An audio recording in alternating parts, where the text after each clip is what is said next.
గత వైసీపీ హయాంలో శ్రీవారి ప్రసాదానికి వినియోగించిన నెయ్యి కల్తీ, పరకామణిలో చోరీ కేసు రాజీ, చివరకు శ్రీవారి దర్శించే ప్రముఖులు భక్తులు కప్పే పట్టు వస్త్రాల కొనుగోలులోనూ దగ.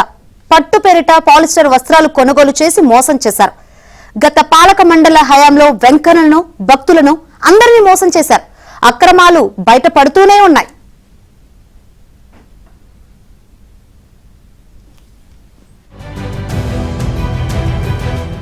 నిబంధనలకు విరుద్ధంగా సిల్క్ పేరుతో పాలిస్టర్ వస్త్రాలను సరఫరా చేసి భారీగా అవినీతికి పాల్పడినట్లు తాజాగా తేలింది. వ్యక్తిగత వినియోగం కోసం టీటీడీ చైర్మన్ బిఆర్ నాయుడు ఇటీవల కొన్ని పట్టు వస్త్రాలను కొనుగోలు చేయగా కేవలం 350 ధరకే లభించాయి. అయితే టీటీడీ కొనుగోలు చేస్తున్న పట్టు వస్త్రాలు మాత్రం 1000కి పైనే ధర ఉన్నాయి. దీంతో 30 రోజుల్లో విచారణ చేపట్టి నివేదికను సమర్పించాలని ఆదేశించారు. సెప్టెంబర్ 16వ తేదీన జరిగిన బోర్డు సమావేశంలో ఈ నిర్ణయం తీసుకున్నారు.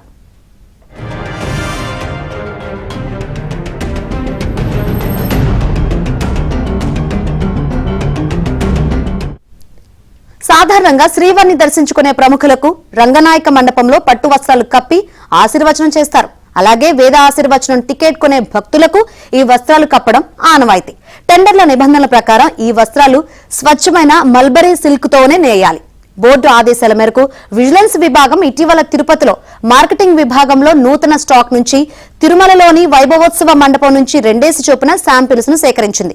ఇందులో ఒక్కొక్కటి చొప్పున 2 ధర్మవరంలోని సెంట్రల్ సిల్క్ బోర్డుకు, బెంగళూరులోని సెంట్రల్ సిల్క్ బోర్డుకు పంపారు.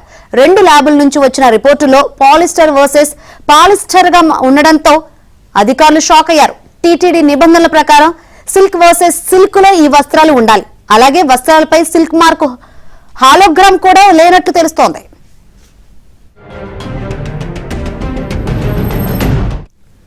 తిరుమలలో పట్టు వస్త్రం స్కామ్ పై డిప్యూటీ సీఎం పవన్ స్పందించారు. గత ప్రభుత్వ హయాంలో టీటీడీ అక్రమాలపై కూటమి ప్రభుత్వం విచారణకు ఆదేశించడంతోనే వరుసగా స్కామ్లు బయటపడుతున్నాయన్నారు.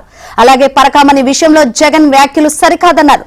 జగన్ మతంలో కూడా ఇలాగే జరిగి ఉంటే చిన్న విషయమని కొట్టి పారేసేవారా అని ప్రశ్నించారు Pawan.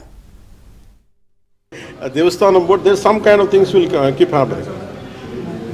Good, because all these are coming out because there is a very strong TTD board is there and NDA government is there. We are letting as if the clear instructions had been given to the TTD officials from the Honorable CM. I think that's the reason all these things have come out. Before they used to be there, we used to hear it by hearsay. Now we know that it is all true.